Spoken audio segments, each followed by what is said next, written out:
Отбасы хрестоматиясы салт дәстүр сөйлейді. Бесікке бөлеу дәстүрі. Бесік айыр қалпақ Айдахар бидің заманында дүниеге келген деседі. Ол кезде ұлан байтақ даланы Мизам бап қорғайды екен. Қара Қытайлар сарыарқаның кеңдігіне қызығып, жиі шабуыл жасап отырады. Бірақ Мизам бапқа шамасы жетпей, үнемі жеңіліс табады екен. Мизам бап ағаш егуді, бау-бақша жасауды кәсіп етеді. Жұрт ағаштың бірі Мизам бап деп атайды. Аңызда Жетісу мен Алтай өңіріндегі Ну орман Мизам баптың еккен ағашынан шыққан деседі. Ол 150 жыл жасап қайтыс болыпты. Баптың дүниеден қайтқан естіген Қытайлар бір күнде келіп, оның орманын өртеп жібереді. Бұл кезде Мизамның баласы Айдахар алыста жүр екен. Әкесі түсінде аян беріп, пейілі тар қаскүнем менің орманымды өртеді, дейді. Айдахар би ертесіне жетіп келеді. Орман түгелімен жанып кетіпті. Тек бірлі-жарым тобылғының қисық бұтақтары ғана оттан аман қалған екен.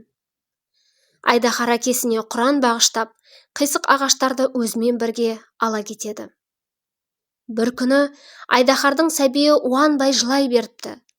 Әйелі екеуі не істерін білмей қиналады. Емші тәуіптерді жағаласа да баласы жұбанбайды. Би қатты сасады. Қызының жылағанына шыдай алмай далаға шығып кетеді де Құдайдан медет тілейді. Бір уақытта қызының дыбысы шықпай қалады. Бір нәрсе болды ма екен деп үйге жүгіріп келсе, қызының жанында ақ киімді бір кісі отырады.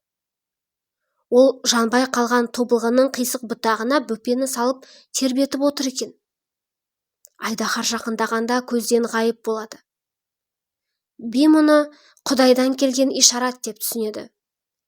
Түнімен қисық ағаштарды құрастырып отырып, бесікті жасап шығады. Сәбиін соған салғанда, ол жұбанып, тәтті ұйқының құшағында тербелген екен. Бесіктің пайда болуы аңызда осылай баяндалады. Бесік ең алғаш тобылғыдан жасалғандықтан, ол қасиетті ағаштардың біріне айналыпты. Одан бесік, қамшы, ыдыс аяқтар жасапты. Бесікті отқа жақпа, аяқ асты етпе, қадірлеп ұста деген ырымдар осыдан кейін шыға бастаған екен. Тобылғы бесікте тербелген сәби арыстандай топ жарады, жолбарыстай жол тосады деп ырымдайды. Бесік жыры. Діни аңыздарда бесік жырын ең алғаш орындаған Хауа-ана деп айтылады. Бірде ол егіз ұлын жұбата алмай қиналып отырады. Сол кезде көктен 7 періште түсіп, Алла, Алла, Алла деп Тәңірдің атын әдемі әуезге салып әндетеді. Әдемі әуенге елтіген Хауаның бөбектері жұбанып, тәтті ұйқыға кетеді. Ән анасына да ұнап қалады. Ол періштелерге «Маған да үйретіңдер» деп өтінеді. Періштелер Хауаға 7 күн бойы әлди әуендерін үйретіпті. Кейін Хауа-ана өзінің барлық балаларын сол әнмен тербетуді әдетке айналдырады. Бұл әуез дами келе бесік жырына айналған екен. Қазақтағы әлди ай деп басталатын бесік жырының төркіні Хауа-ананың Алла, Алла, Алла ай деген әуеннен шыққан деседі. Ертеде бесік жырын үйретудің арнайы мектебі болыпты. Бесік жырының мазмұнына, әуезіне қатты мән берілген. Тәжірибелі аналар оның иләхи мазмұндарын таза сақтап, келіндеріне үйретіпті.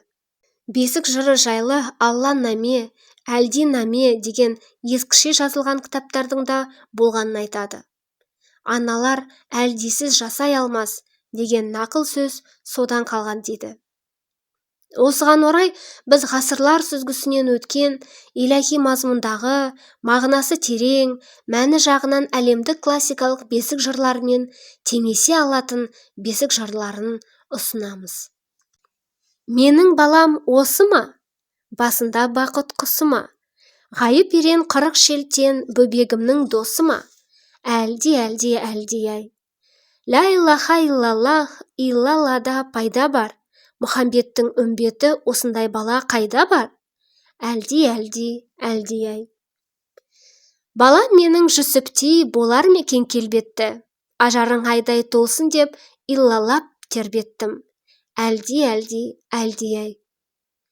Ер Дәуіттей қайратты ұста болар ма екенсің? Дос-жаранға айбатты нұсқа болар ма екенсің? Әлди-әлди-әлди-ай. Тақ Сүлеймен нәбидей патша болар ма екенсің?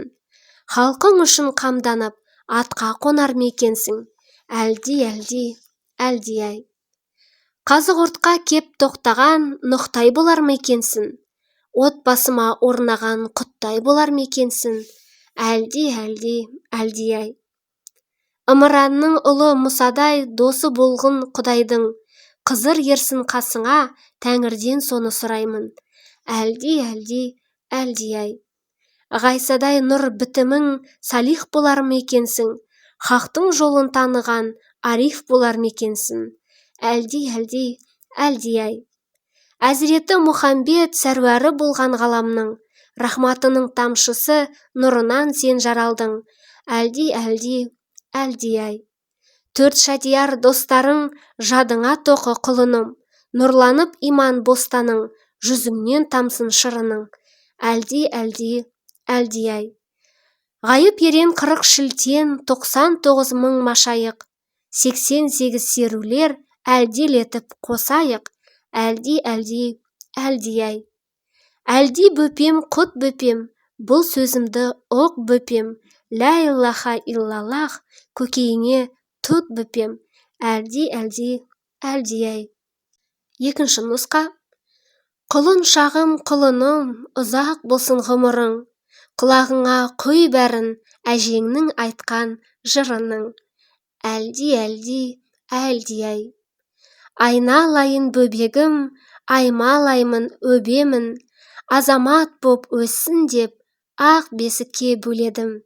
Әлди-әлди-әлди-ай. Періштең сені тербетер, ботам менің ер жетер, еркек тоқты құрмалдық, игілік қайыр елгетер. Әлди-әлди-әлди-ай. Әлдилетіп тербетіп, бір құданы жыр етіп, әжең тыным таппайды, өссін деп сен ер жетіп. Әлди-әлди-әлди-ай. Бесік жырының құдіреті жайлы ел ішінде мынадай ғибратты аңыз сақталған. Ертеде бір зұлым патша болыпты.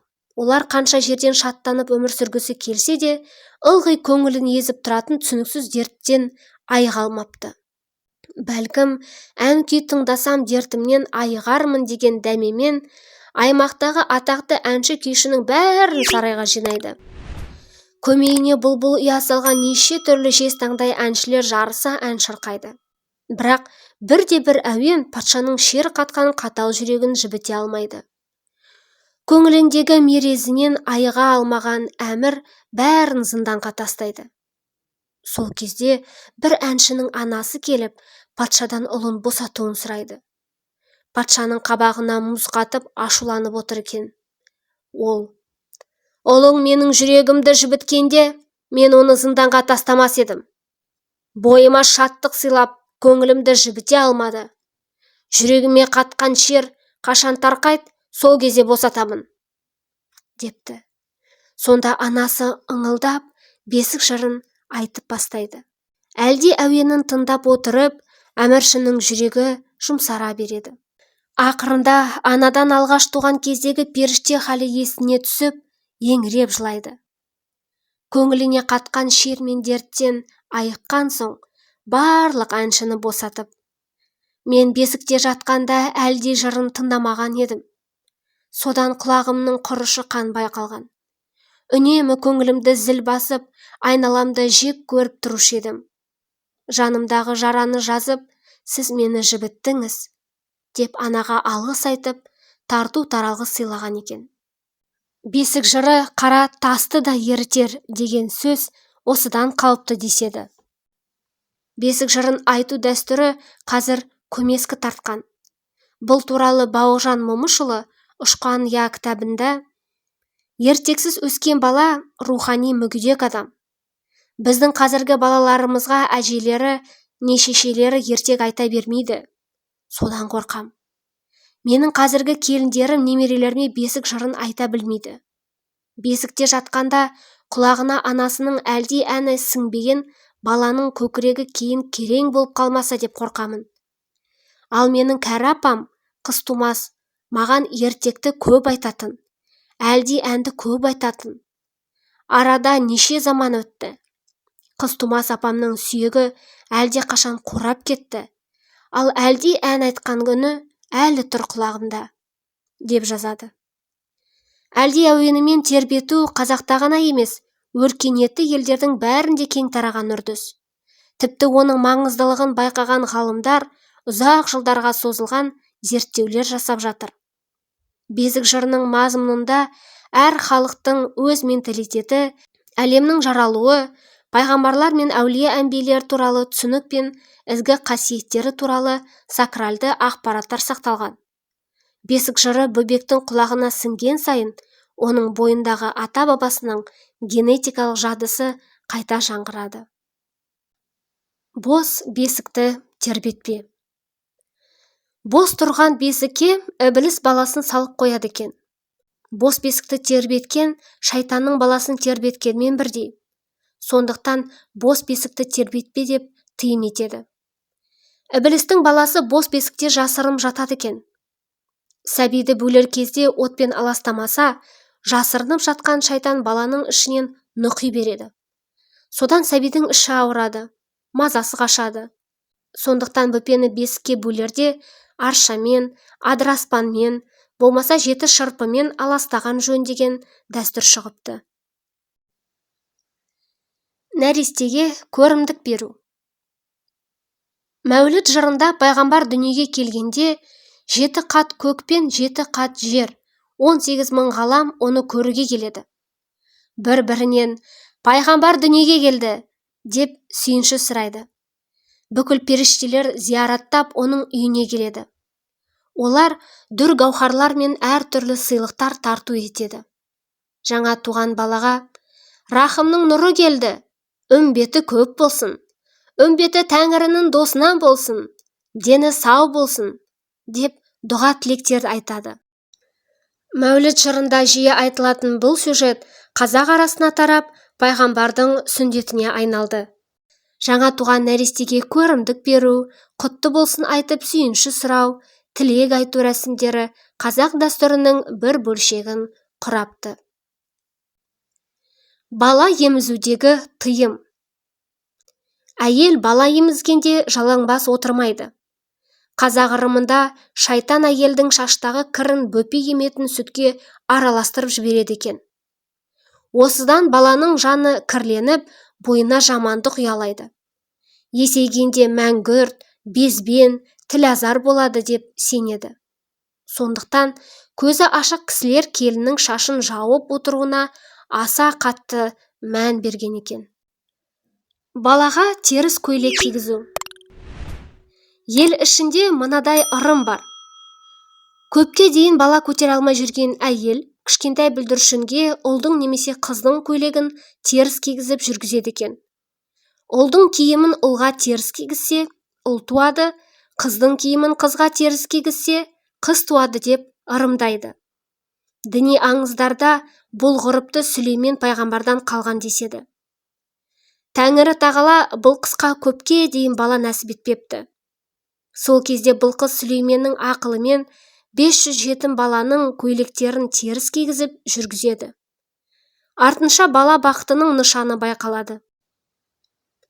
Қазақ арасында бұл ырым әлі күнге дейін жалғасып жатыр.